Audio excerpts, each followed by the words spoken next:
Hello everybody, Andrea Majewski here with Epicure. So what are some tried and true methods that I have used that have worked for me, and then things that have not worked at all to get customer interaction, to get people interested in Epicure? The number one thing is to cook with the Epicure products, take pictures, and if you feel comfortable, do a video. There is an app that I use. I'm actually just checking. It's called iMovie. So I'm going to show you guys. I don't know if you guys can see. It's probably small. But you see this purple one here, you guys? So iMovie. That is a free app that I use all the time to make cooking videos where I just kind of set up my iPad like over here. I angle it down towards my cooking, mixing, and done. I do add text, I add music, I speed up the video, done. It might take me like 5 minutes, you guys. So it is super duper easy. That seems to get the most interaction for me when I'm just actually cooking. And it doesn't even have to be Epicure products, just when I'm cooking. So I had uploaded a video the other day where I was making banana bread and how easy it was. I had showcased our new portion pans, which I just happen to have on my lap here. It comes in a set of 4, but I had shown how I just was mixing the banana bread. It was super easy, putting them here, taking them out of the oven. People love that kind of thing. Even if they had never thought about making banana bread, now they want to because they see how easy it is. So post pictures, post videos, that works. Even if you're not getting any likes, any comments, people are watching. Yes, it's nicer when people like, people comment, but people are watching. Do not stop doing it because you have like 1 like.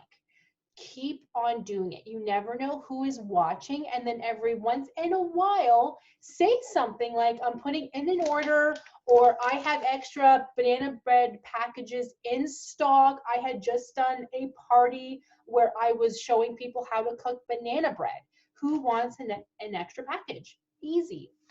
Things that have not worked for me personally was doing cooking classes in person. I have a very not crazy schedule, but things can change. And it was just so hard for me to keep on schedule. Even if I said to myself, okay, this is work, this is a job, I'm going to have a cooking class next Tuesday, okay?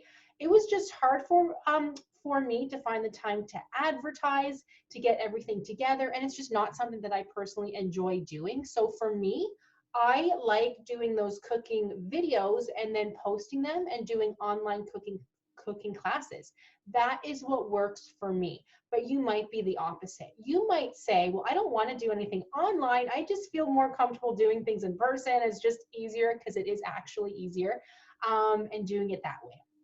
What you have to remember is when people can taste and smell what you're cooking, people do order more. So it's better to do the in-person cooking classes. It just hasn't worked for me. I have no interest in doing it. I have a nice new kitchen now.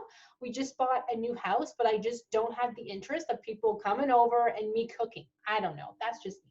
So that has not worked for me. Okay.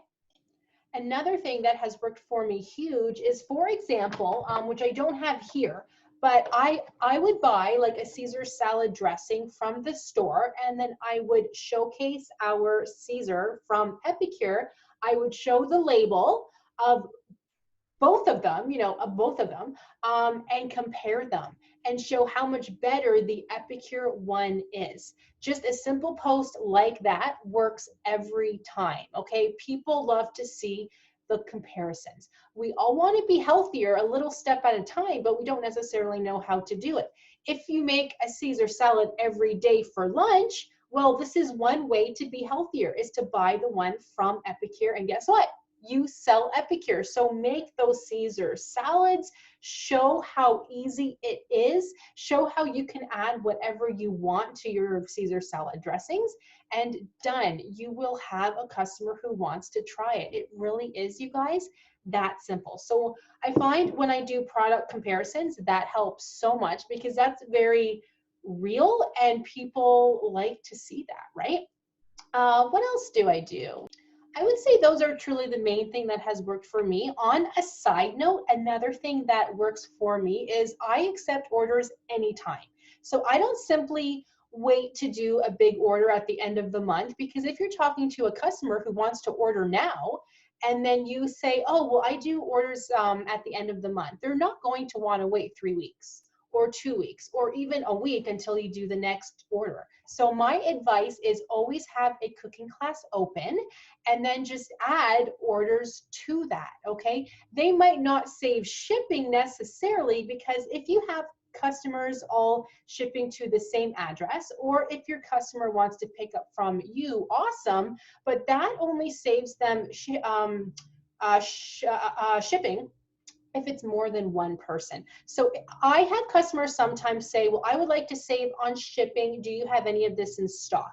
I typically say, I don't carry a lot of stock, because this is food product and we don't want it to go bad, right? Like, I don't want to be hanging on to a product that I might not sell for a year.